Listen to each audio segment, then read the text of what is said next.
among other things, the senior chaplain and the director of well-being or something like that. He looks after all the chaplains, and he looks after the well-being and the Christian experience at the Sydney Adventist Hospital. Welcome, Steve. We're glad you've come to join us today. And for all those watching online, a special welcome to you today.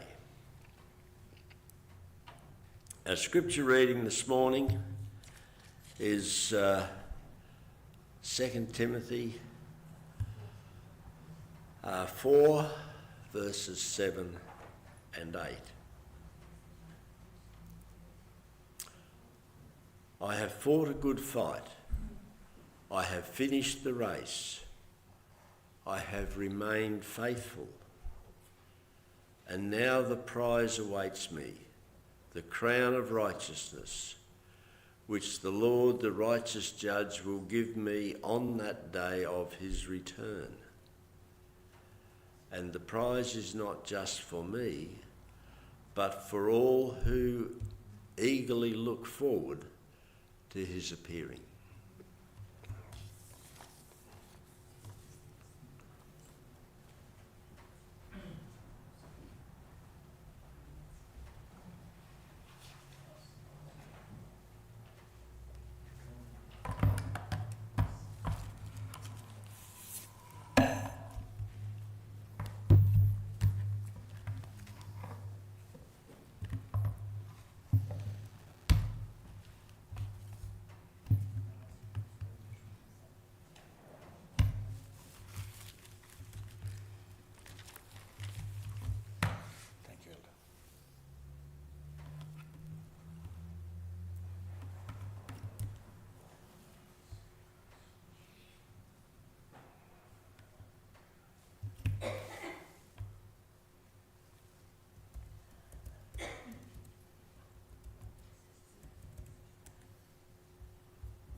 It's working. Happy New Year, Church. I'm glad to be here again for another New Year. It's a tradition that I come to Windsor, to Galston for New Year and go everywhere else during the year. But New Year celebration is at Galston. Sorry that I don't have a tie and suit. I hope it's all right. Indian by birth, Australian by choice. So, I have to keep my traditional roots and culture alive, so it's just part of our culture. My wife is not here, but she sends her greetings. She's at Windsor, having some pastoral duties there, so that's why she's not with us. But my kids are all here, and especially Josh, he loves coming here. And he says Auntie Lauren is his favorite auntie, so he comes to see her and spends time with her. I think he had a rapport with her when he was so little. But the other two, I don't know whether they want to be here or somewhere else. But good to be at Galston. Thank you, Elder, for inviting me, and I'm so glad to see you back in shape. We were very much worried about him, and he was on our prayer list, and my team was visiting him and supporting him through, and we're so glad that he's back in full shape and leading the church, and good to see you. And we're all in our different walks of life. We go through ups and downs, and the beauty of it all is we are there to support each other. And it was personally difficult for me to see Elder very unwell, and but I'm glad that he's fully back to normal health. And thank you for allowing us to be a part of your journey. Short report about our mission trip, because you as a church supported us too, and so I thought let me begin by sharing a few things of what we did in our mission trip back in October 2025. Laura and I went to Kenya and spent about nearly 10 days at Baraton University. Baraton Adventist University is one of the largest in Africa, about 6,000 students, and basically you're preaching to thousands of people there. And so the three of us were the speakers that you see here. That pastor there was locally from the local district, and then I was the main speaker, and so Laura and that pastor David was supporting in doing the presentations all through the day. So the camp meetings for them is like the experience of Old Testament, where they all come and camp around in the campus, and they're in the church literally from morning till late in the evening. So there's 2 divine services that I have to preach, 11 a.m. and then 7 p.m. And in between those sessions, Laura was presenting on various topics to young people, and so we had a really amazing spiritual experience there. And of course, we had baptisms at the end of it, and it was a privilege to be part of it all, and seeing people giving their lives to Jesus. And that was the most satisfying part of it. We had about 177 baptisms, and right there in the university is this hospital called as the Jeremic Community Medical Center.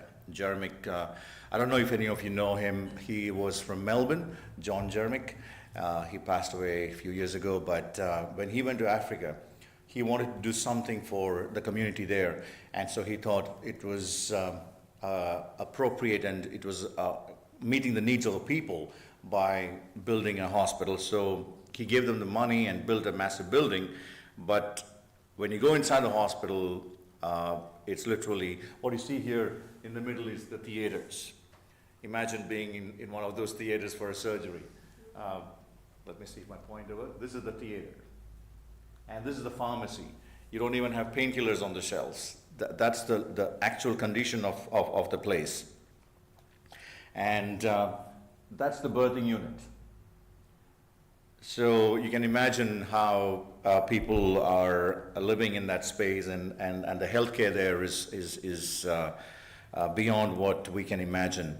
And there's only one doctor there, and that doctor is from the smallest hurt to the major surgery. It's all that doctor, that one doctor. And she works 24/7. She's a very young doctor. And for many years, they didn't have a doctor. So for the last 2 years, they have a doctor at least.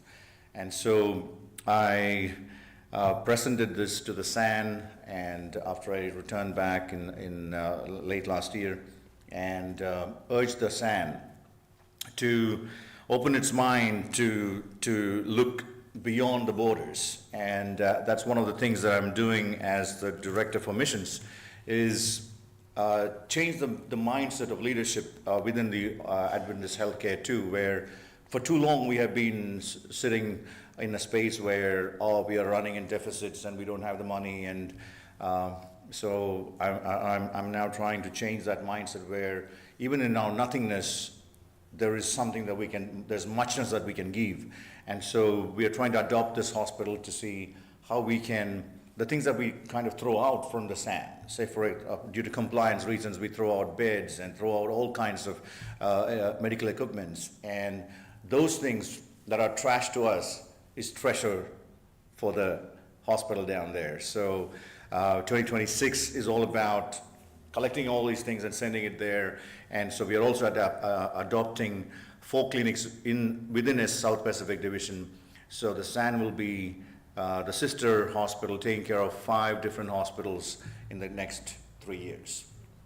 So that's what my aim is, and the administration has approved that plan.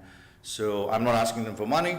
All I'm asking them is to support in what we can do to adopt these clinics in South Pacific Division. That's 2 in Papua New Guinea, 2 in the Solomon Islands, and 1 in Africa. So the 5 hospitals that we want to support as part of the mission initiative of Adventist Healthcare. Then, of course, after our 10 days of camp meetings and week of prayer, after all the preaching, and I still had some voice left, we traveled to the orphanage. That's the orphanage in Kenya that we own and we run and we operate. So we went there, and on the way, we stopped and picked up the supplies that we. So the picture that you see here is Dr. Murundu and his wife, Dr. Dorcas. So Dr. Dorcas is the president of the foundation in Kenya, and Dr. Murundu is the Union Executive Secretary in the East Central African Union. So it's because of them we were able to start this branch, and they're the ones that take care of it. So every 3 months they go to the orphanage with the supplies that's needed.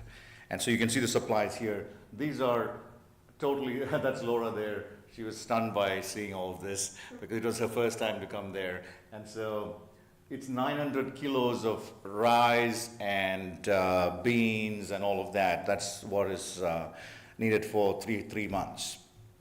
That's their main diet.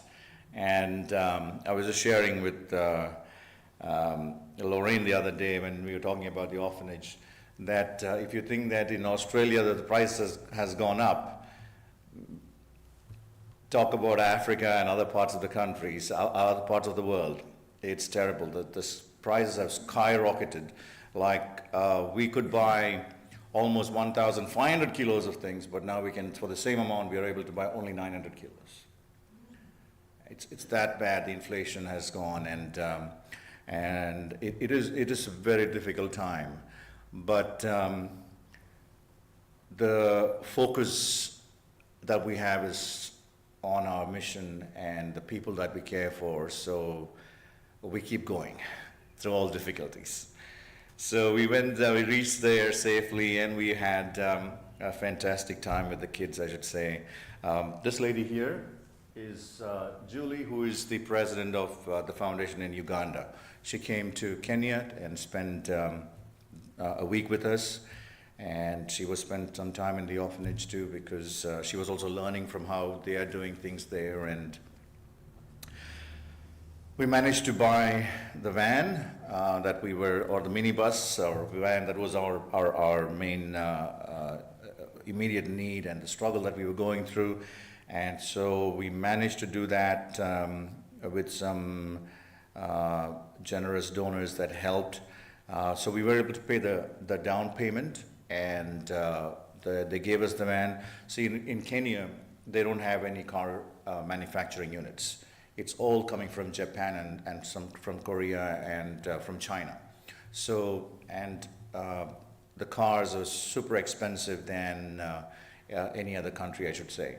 So, but the good part was when we explained to them that this is for the orphanage and all of that, the dealer gave the car to us with the agreement that we pay in installments. So 31st of every month till June, we have to keep paying the remaining. But they gave us the car in good faith. That so the kids are now, from next week, back to school in Kenya. School starts in January, and so they're back to school in January, and they're blessed to be traveling by their own van, not walking the 14 kilometers that they used to walk every day. And so they used it the first time, and they got it to go to church, and they were celebrating it. And as I usually do every year I visit, that's when we celebrate their birthdays, because none of the kids know their actual birth date. So whenever I'm there, that's when we celebrate every year everybody's birthday. And so we did the same thing this year too. We celebrated all their birthdays together, and they cut the cake, and they were singing, and they were very glad to receive all the gifts that we had taken, and the new clothes and everything that they were blessed with. So, yeah, just a short report to show you that we are still carrying on.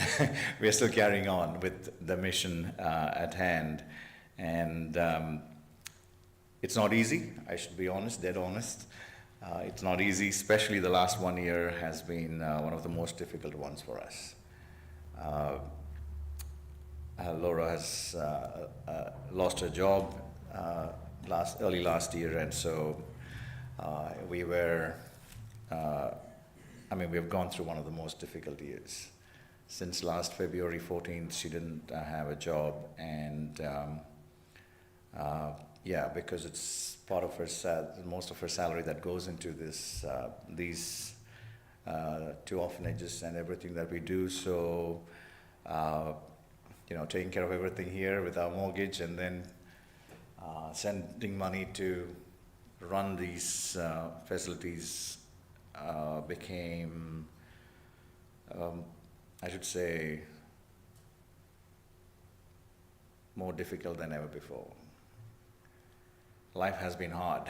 2025, it's come to an end. Now 2026, there's hope. Anyway, so let's dive in. The title for this morning's message, The Unsinkable Ship. The Unsinkable Ship. Shall we pray? Gracious Lord, we come before you, surrendering our lives into your hands, Lord, because we want to hear from your throne. We want to open your holy word. We ask you, Lord, that you would speak to us.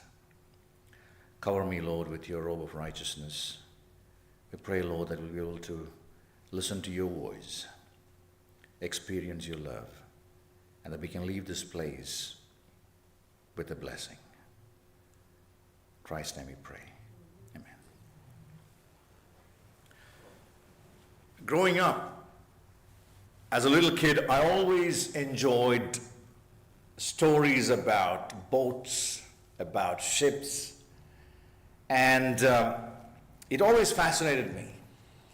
Each time Dad sits down to tell a story, I would say, Dad, is it about a boat or I don't know why, but it was something fascinating, something that I always longed to hear.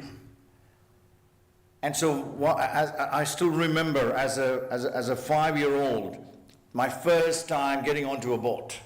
Because why? Because my dad knew that I'm crazy about boats and about ships. It just fascinated me how this little boat can survive on such amazing, big, vast oceans.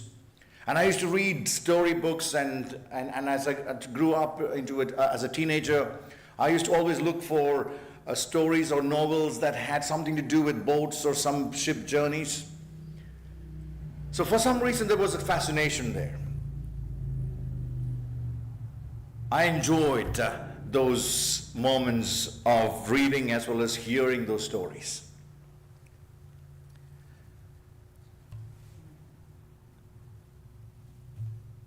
How many of you have watched this movie, The Titanic? Oh, quite a few of you have watched it. Again, as a teenager, I was amazed at the turn of the century when Titanic was released, and I was not one who had watched many movies, or just occasionally one or two maybe. That was all I had watched. And one evening when they were projecting this movie in the university theater where I was doing my 11th and 12th grade at that time, one of my friends said, "Hey, you got to watch this. It's an amazing movie." And so I made that time that night to give up work that I was doing. I was a security guard working to pay my fees at that time. So I decided, okay, that night I'm going to skip my duties and go and watch this movie. Later in the same month, I read in the papers that there was a young man who watched the movie Titanic 39 times in a month. I thought that was crazy. 39 times in a month? That's like... It was something interesting that there were lots of articles about Titanic. Many papers reported them. And in one of the news I read that there was a young girl and a boy who both happened to be in the movies, and they were total strangers. But it so happened that they sat beside each other in the theaters, because that's how they got the tickets. Total strangers.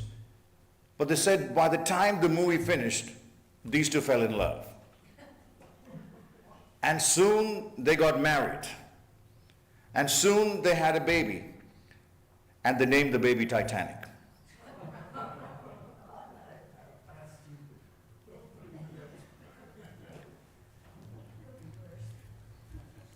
But back in those days, I don't know about Australia, but I'm talking about what I experienced. Back in those days, if you go into the restaurant, you would see that on the menu, it's Titanic fried rice and Titanic noodles and Titanic coffee and Titanic everything, Titanic ice creams. It was Titanic. It was a big deal. I walked into the hair salon to cut my hair, and I sat there, and these guys come and cover you with a cloth before they start cutting, and then they were prepared me to cut my hair, and then the guy turns to me and asks, "So would you like a Titanic haircut?" Like, oh my goodness, Lord. Sorry, this is not Titanic. Okay, this is just the real hair. But it was all about Titanic. And it made me wonder, was it anything more than the love story between Kate Winslet and Leonardo? Was there a message beyond just this romantic relationship and the tragic death? Was there something more? I remember reading one of my favorite authors, Thomas Gillespie. He wrote about a little boy who was sitting at his desk one afternoon writing his assignment. It was a very important assignment, and as he wanted to get the best introduction in the assignment to impress his teachers. And so he thought about it for a while, and he was just not able to get the best introduction. So he goes to his mother, who was in the kitchen preparing dinner. And so he goes to her and says, "Mama, can you tell me how was I born?" Now, no warning was given, and all of a sudden a question like this, and the mother was not prepared for explanation of human reproductive system, and then so she was just like, all of a sudden she came up with this, the proverb that she could think of, and she said, "Oh son, a stork brought you." The boy was confused, but still thanked the mother and said, "Thank you, Mom." And he was heading back to his room, but as he was passing through the living room, his grandma was knitting. And so he decides to stop there and goes to the grandma and says, "Grandma, can you tell me how was my mother born?" And grandma, being, from the Victorian era, she knew this proverb very well. And she immediately said, "A stork brought her." "So grandma, how were you born?" "A stork brought me too." "Thank you, Granny." He goes to his desk, takes his paper and his pen, and this is how he began his assignment. He wrote, "There hasn't been a normal birth in our family for the past 3 generations. There hasn't been a normal birth in our family for the past 3 generations. I thought it was a fantastic story by this author, but when you look at it, when you really look at life and what we're going through, there hasn't been a normal birth on planet Earth for several generations. However you want to stack it, spiritually, socially, economically, however you want to look at it, there hasn't been a normal birth. Ask any thinking man and woman on planet Earth today, they will unanimously say that this world is heading to people can't explain what is happening, but they know that this world is heading to destruction. Ask any thinking man and woman out there, and they will agree to the fact that we are living at the most momentous hours of Earth's history. Ask any thinking man and woman out there, and they would, no matter whether they are Christian or not non-Christian, it doesn't matter which religion they are from, or it doesn't matter whether they have no beliefs whatsoever, or they don't even believe in God, but they will still agree to the fact that they have never seen such unprecedented moment in Earth's history like the one that we're living in. But no one is able to just point out exactly what is going on. But they know that this world is heading to destruction.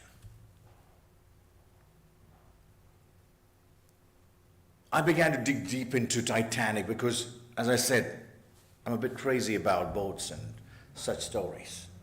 So as I researched, I found out that it was the French research team that actually went in a few years ago to try to locate the Titanic ship. They wanted to find out where is this Titanic ship in the bottom, the endless ocean down there. They wanted to find out, search and look for it because they wanted to study it. They wanted to find out how did the ship sink. They wanted to find out how majestic the ship was because the whole world talked about it. And this ship was a sign of peace, prosperity, and they thought that this ship was actually the sign, the turn of the century, April 1912, when they thought that this world is going to grow from glory to glory, and this ship was one of those signs. And as this French team went and looked for it, they couldn't find it till almost the final day when the captain said, one last try and we'll give up the search, because they had run out of resources, they had spent all their money. For weeks they were searching the bottom of the ocean. When this last day, one final search, and they couldn't believe what came into the camera. Just when they were the last hour of that search, into the camera came this beautiful image of the ship that sank and went to the depths of the ocean. And so they were able to study the ship. The largest ship that was ever built, April 1912. 20 horsepower. It's like there was no ship at that time that had so much of horsepower. There was beauty parlor in the ship. There was the most elite people in the society were part of that journey. Why? Because it was a symbol of prosperity. It was a sign that this world is an amazing world, and this world is going to grow from glory to glory. And so some of the most prominent, the richest of the rich, were all there to take that journey. And on that day when the journey was about to be taken, it was Captain Smith, his final journey as a captain. For 40 years he had served various ships out there. And he was on the verge of retirement. And so when they finished building the ship, they told Captain Smith, you are chosen as the captain to take the ship. And so it was a proud moment for his career, to end his career as the captain of Titanic after 40 years in service. When they were ready for the voyage, when they were all set to take off, Captain Smith stood on the deck and addressed the crowd that came to wave them goodbye as they took their journey. And standing on the deck, Captain Smith was carried away emotionally because his career is coming to an end to 40 years of service. He looked at the crowd, and this is what he said. He said, even God himself cannot sink the ship. Even God himself cannot sink the ship. There was a reason why he said this. It was just not an emotional outburst that he had not thought of. No, he thought about it and he said it with crystal clear consciousness, because this man, Thomas Andrews, was the designer of the Titanic. And it was the first time ever a ship was designed this way. And the uniqueness of the ship was that Thomas Andrews came up with a plan to have watertight compartments in the ship. So the first 11 compartments, when I say 11 stories or the 11 floors of the ship, each of them had watertight doors So if at all the ship has some kind of a damage and water comes into the first floor, that is the bottom of the ship, they can seal it off. Water will not come up to the second floor. And if at all the first, second or third floor goes underwater, the water will not come beyond that. It was science at its best, technology at its best. And so that is why Captain Smith made that bold statement to the crowd. Even God himself cannot sink the ship. Why? Because it's the best technology that's on the boat right now. Folks, we have a message as we go into the new year, 2026. As we journey on 2026, our lives can be related to the Titanic. Our lives can be like a boat. But the question is, do we have a false sense of security like Captain Smith and Thomas Andrews and all those people on Titanic? They had a false sense of security. Why? Because they believed in the science that they had discovered, that they had invented. And so they said, this ship, even God cannot sink it.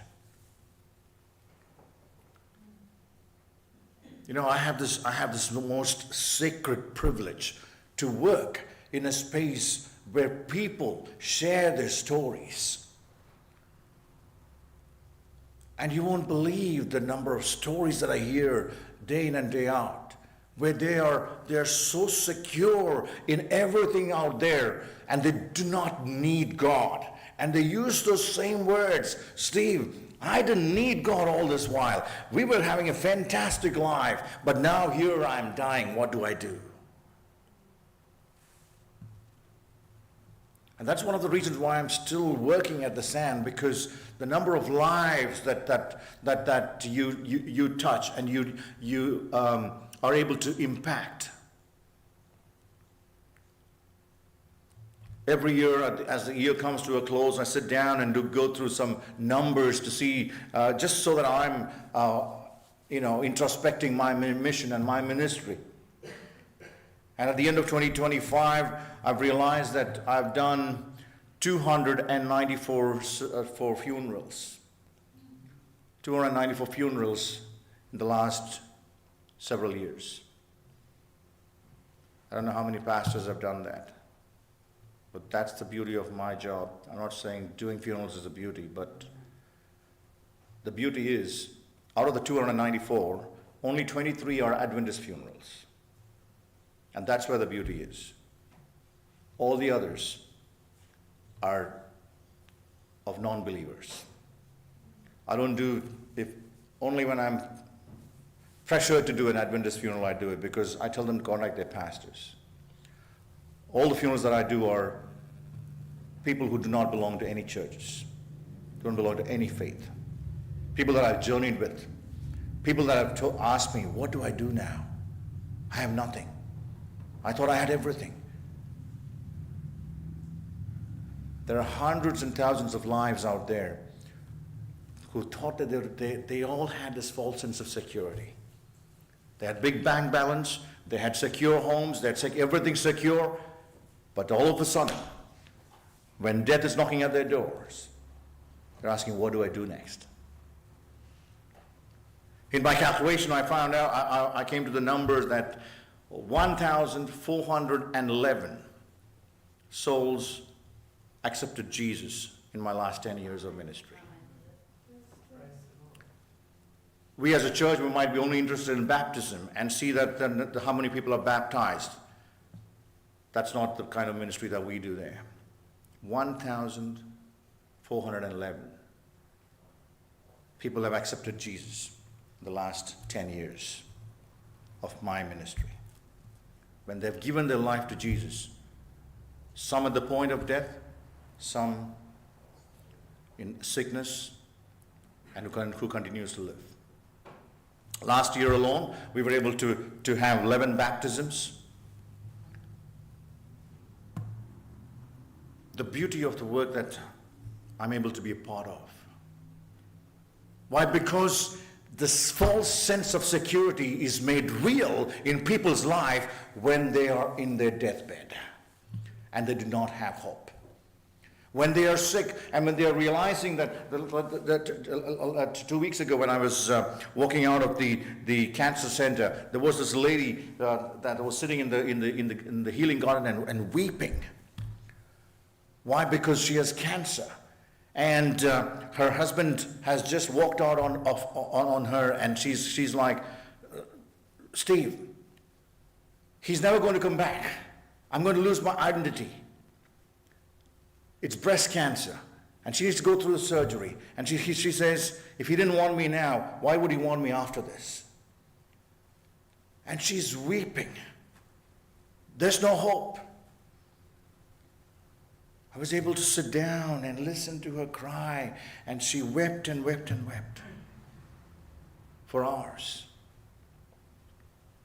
Folks, there are people, and countless number of people who have held on to false hopes, who believe that their life is secure, who believe that they have everything in life.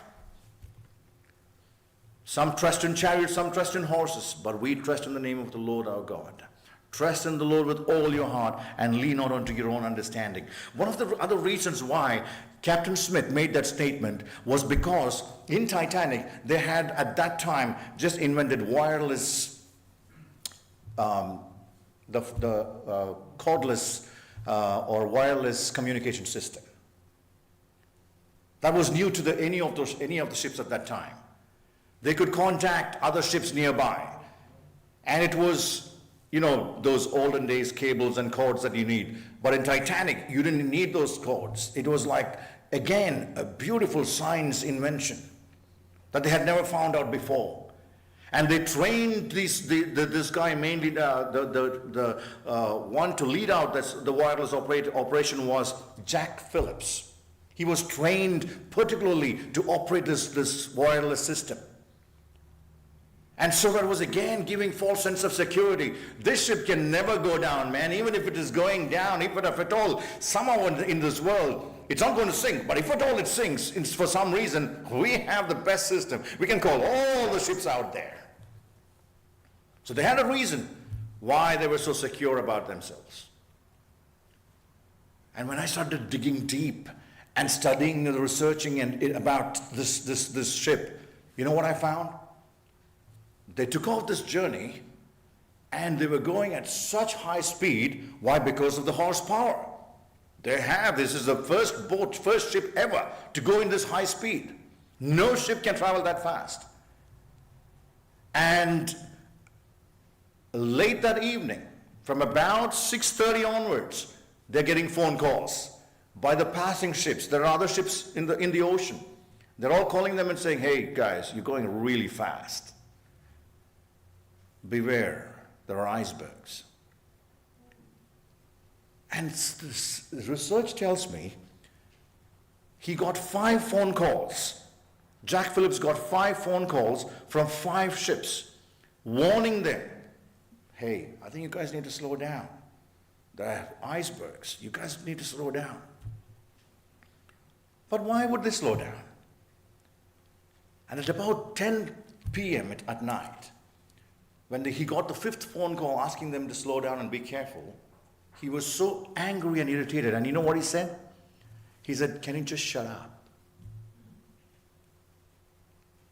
That was the last conversation he had with the ship called California that was nearby, closest to Titanic. And the operator in California, because he was so offended by he said, okay. And he disconnected his phone and just carried on their journey. Beware when you hurt somebody. Beware when you hurt somebody. Beware of the words that come out of your mouth. Beware when you are hurtful to people. Let no correct communication proceed out of your mouth, but that which is good to the use of edifying, that it may minister grace unto the healer.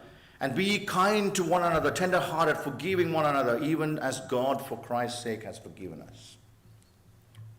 They were icebergs. There were icebergs. Story talks about Frederick Fleet. He was the first one to see this massive, huge iceberg, and Titanic was reaching head on for that collision. If you watch that movie, you will not forget this face, this particular face here. And he was the first one to see the iceberg, and by the time he yelled down and told the operator there's iceberg, it was too late, and they did everything they could to avoid the iceberg. It was too late. Danger of neglected warning. Danger of neglected warning. You know, I hear lots of Adventist people around the world wherever I go to saying, oh, too long we have been preaching this, and too long we have been in this, and coming to a point when they feel like, no, this world is not going to end anytime soon. We're going to go on this way. And I see it that there is a danger of neglected warning. Because people today are feeling like, no, there's nothing to worry, we are all right. There is a danger. There is a danger. The Adventist church is set apart for just one task, and the task is the three angels' message. The task is the three angels' message, to go out and preach the three angels' message. But today it has become a popularity contest where Adventist churches are afraid to preach the three angels' message. Or I should not say afraid, are ashamed to preach the three angels' message. It makes you feel to be the unpopular church. You can't be the popular one out there. It's like, oh no, you know what? People don't want to hear this. People are offended by the message, and people think that we are weird. People think that we are a cult. People think that we are some kind of weird people, and so I don't want to preach that. I don't want to preach those things. I don't want to alarm people. Hello, you are called to alarm people. You are called to tell people to wake up. You are called to tell people this message that is the three angels message and no other message out there. If you want to preach cheap grace, if you want to preach what people want to hear, and if you want to be the popular church out there so that there will be lots of people in the church and people will start coming in so that you want to just suit their happiness and entertain them and send them away week after week after week, then so be it. But the Adventist church has only one message, and that is the three angels message. Message of warning, message of hope, and message of life and life in abundance. That is it. There's only one message.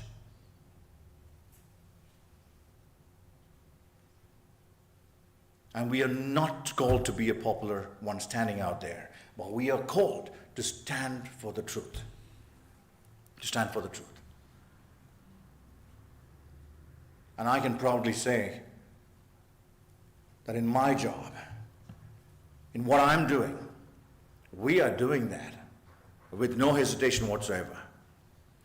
I can proudly say that I've led my spiritual care team and HCL through the past years, and come to a point where we can now preach it and tell to people straight on their face. Nobody's getting offended, and they are glad the truth is being told. And we are doing it in the most human way of connections, building connections and relationships. I'll show you a few pictures of what we did on the 24th of December, when people are all preparing for Christmas and ready for Christmas. This is what my team was up to. We were fulfilling the last wish of a dying father, who wanted to see his daughter in marriage. Yep. The patient is walking the bride to give her in marriage while he's literally in bed. He couldn't even get out of bed. So the wardsman had to push the bed along, and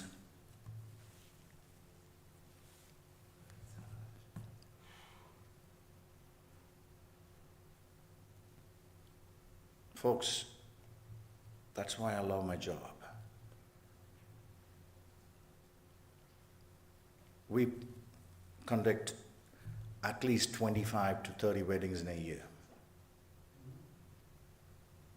Why? Because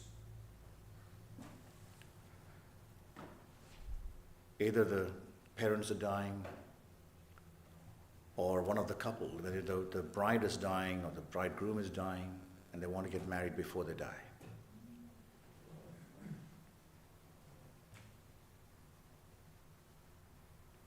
We are sharing the three angels message with a deeper connection. And for lifelong, these families are connected to us. They'll never forget us. And what a privilege. They don't have any religion whatsoever, but all of a sudden it's like, you are it. You are the pastor. You are the minister. I remember walking into the ICU unit one day, and a couple that I was caring for a while was, the husband was standing there outside the ICU room, and as I walked in, he said, Steve, I was waiting for you. I said, okay, what is it? What's happening? And he said, oh, you know what? I want to get married. I was quite shocked. I was like, his wife is dying and he's talking about getting married. And suddenly I thought, like, what's wrong with this guy, And then I think I couldn't hold back my expression, so he immediately said, oh, no, Steve, no, let me explain.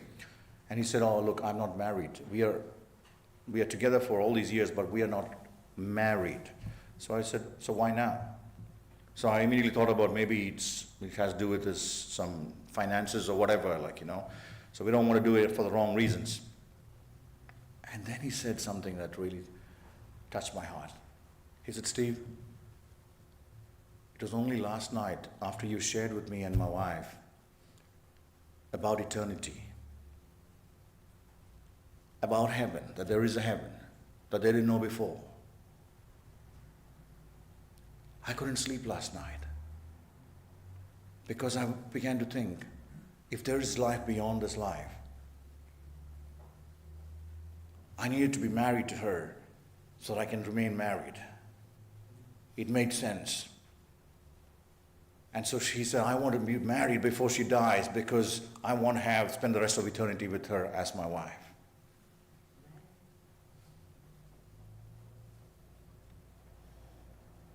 In less than 6 hours, by that evening, we had the ICU room with all decorated and all the family was there, and then I performed the sacred service of marriage.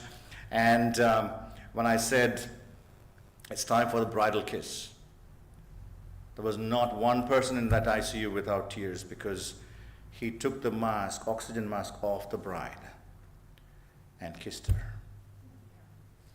And 2 days later, she passed away. Folks, the message given to Adventist Church is message of hope, message of life and life in abundance. I know time is running out. I need to close. Let me go quickly. The Titanic was so secure in their false sense of security and neglected warning that they had very few lifeboats. They had very few, 20 lifeboats for 2,240 passengers. 20 lifeboats. Imagine that. Because they didn't need lifeboats. The boat will never sink. Why do you need lifeboats? Folks, the truth is that there is a time of testing. But when we are carried away with the false sense of security and of neglected warning, we often forget the time of testing. As I shared this, as I began this service, 2025 was time of testing for me personally, where many times I asked myself, Lord, is this your ministry or is it mine? Where I asked myself, how am I carrying this burden of all these kids in the orphanages and all these people in different universities and colleges depending on me? Is it your work or my work? Why am I being tested? Why am all my sources for income being closed one by one? Why am I not hearing from any donors? Why am I not getting any? It's like repeated. Running a charity based on faith. Man, you call it time of testing. Sometimes it's beyond what you can bear. If it feels that way. There are times when I've gone on my knees and I've cried. I said, Lord, it's too hard for me to handle. Too hard for me to bear this. And those times, Jesus reminded me of himself. Where he too went into the Garden of Gethsemane and cried out and said, Lord, take this cup from me. So if my Lord has cried, then I should be crying much, much more. Time of testing. You know what, in Titanic, what they did? They said, Captain told them that the ship is sinking, but don't alarm anybody. Just give them the lifeboat jackets and tell them to put it on and gently walk to the deck. Put on your life jackets and gently walk to the deck. Nothing to be afraid of. Nothing to be afraid of. And so people put on their life jackets and they gently walk to the deck because the captain said nothing to be afraid of. All the crew members are saying, don't be afraid, just put the life jacket and go to the deck. The captain just wants you on the deck with your life jackets on. And on the deck, they have this beautiful orchestra being played. And so people who came on the deck with their life jackets, when they're told to get into the lifeboat, they're like, why? They had no idea that the time of testing was here. It was a time of test. They were right there, but they were told, don't be afraid. We do not have to be afraid of what is to come, but we have to be prepared for what is to come. And the message of the Adventist Church is not to instill fear in people, but to give the people the message of hope and prepare them to what is to come. And that is the beauty of our work. That is the beauty of our mission. Why? Because we are preparing people for life beyond this life. This was one of the nurses in Titanic. It's a beautiful story about her. She was in 3 different boats before Titanic. All those boats sank. She was on the 4th boat, Titanic. Titanic also went down. She survived all those 4 shipwrecks. 1,000 may fall at your side, 10,000 may fall at your right side, but it will not come near you. She was a devoted Christian. She gave her life to the Lord. Until the very last minute, she was trying to tell people, get onto the lifeboats, get onto the lifeboats. She was trying to save lives, and she gave hope to those people who were dying there, who didn't want to get on the lifeboat, and she got onto the last lifeboat that left Titanic, and she survived. We have a responsibility. We are running out of time. Folks, the message to the Adventist Church is this. We have a responsibility. We are running out of time. What are we doing? What are we doing? The day after the Titanic tragedy and 1,800 lives were lost, the day after the tragedy, there was a memorial service in Ireland. And lots of these families of relatives, and they were all there. Grief, it was grief all over. People were all in such deep grief because they couldn't believe the Titanic, this majestic ship, sank. And 1,800 lives lost, went into the icy grave. And so they all came into this church for the memorial service because they were all weeping. They wanted to spend some time in the presence of God, hoping that there's some kind of comfort there. And that morning, the pastor of that church, who was supposed to take the service, he began his sermon by saying, today my topic is the unsinkable ship. And immediately there was a commotion. There was all kinds of murmuring among the audience, and they were like, why would you call that unsinkable? Don't be so sarcastic. Don't be heartless. That is gone. Just let go. And they just couldn't believe that this pastor would entitle his sermon as the unsinkable ship. But only when he started preaching, they realized he was not referring to the boat Titanic. He was not referring to the ship Titanic. He was referring to the boat in which Jesus was traveling in Mark chapter 4. That tiny little boat in which Jesus was fast asleep. It was that boat that he was talking about. It was that boat that he was referring to as the unsinkable ship. Folks, I'm reminded of this, one of my favorite songs as a child. I used to love the song, Master, the tempest is raging. The billows are tossing high. Do you know that song? It's one of my favorite. I don't know why it's not in the hymnal anymore. The sky is overshadowed with blackness. No shelter or help is nigh. Carest thou not thou we perish? How How canst thou lie asleep, when each moment so madly is threatening a grave in the angry deep? The song goes on to say, the winds and the waves shall obey thy will, peace be still. Because the master of the ocean and skies, he woke up and he said, peace be still. People of God, there is only one boat that is unsinkable. That is the boat in which Jesus Christ is on. And the work of righteousness shall be peace, and the effect of righteousness, quietness and assurance forever.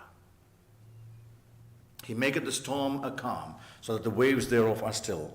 They were glad when it grew calm, and he guided them to their desired heaven. Folks, if you have Jesus on your boat, 2026, you will sail through the fiercest of storms. You will be able to pass through it. It is only when Jesus is on your boat, you will overcome. Because there is hope in Jesus. God knows and reveals the future. There is hope because God is in control. There is hope because God hears our cries for help. There is hope because God allows a U-turn. Maybe it's a year for U-turn. There is hope because God will soon set up his forever kingdom of peace, but there's no more pain, there's no more tears, there's no more death.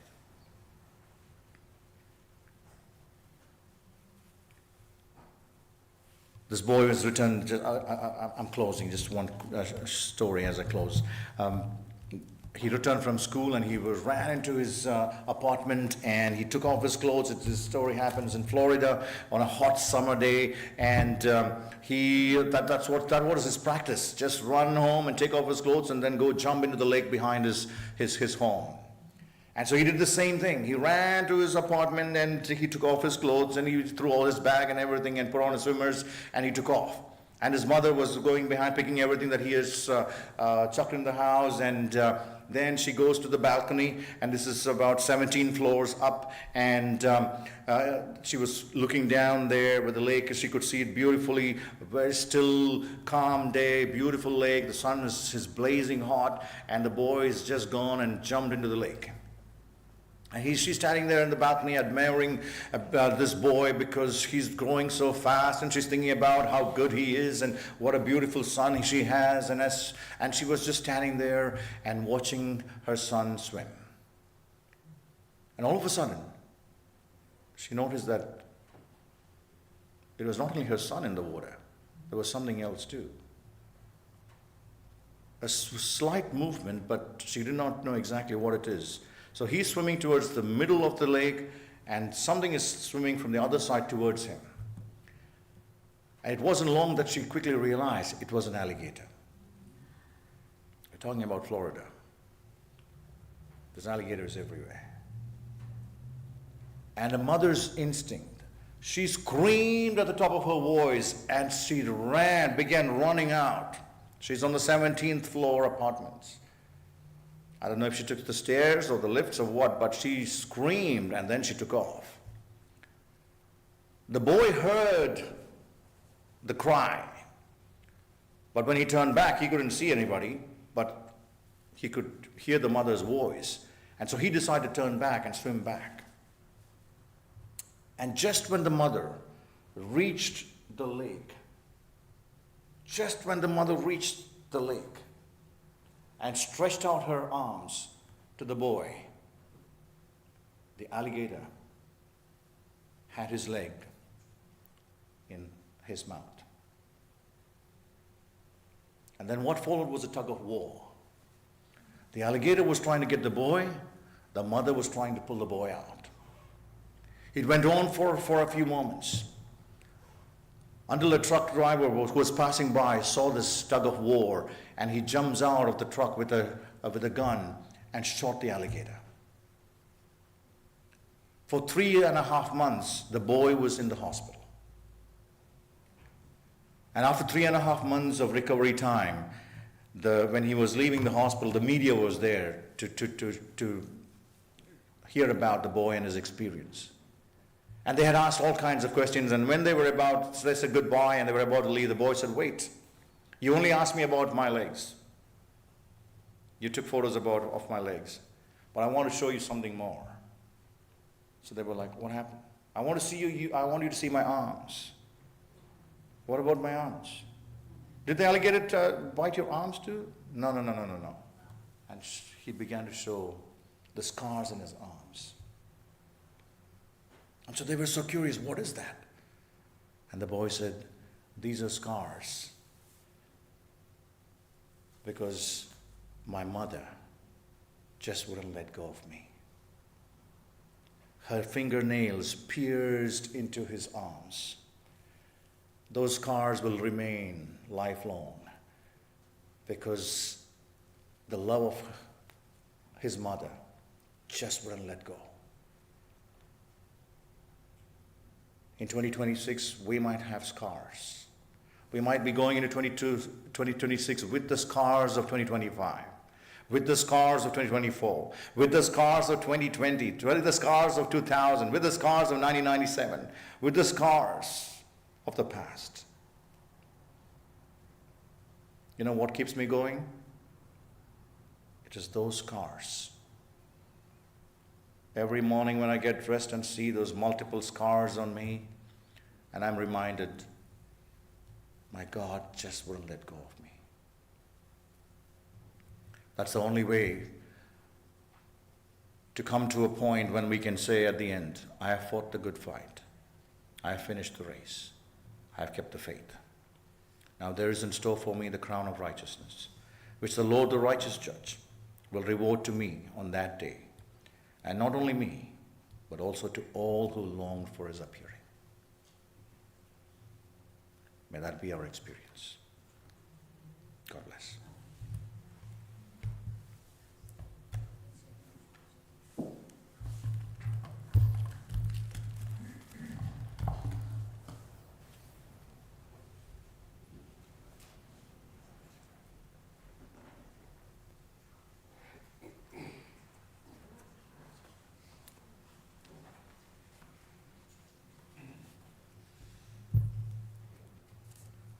Thank you, Pastor, for that message.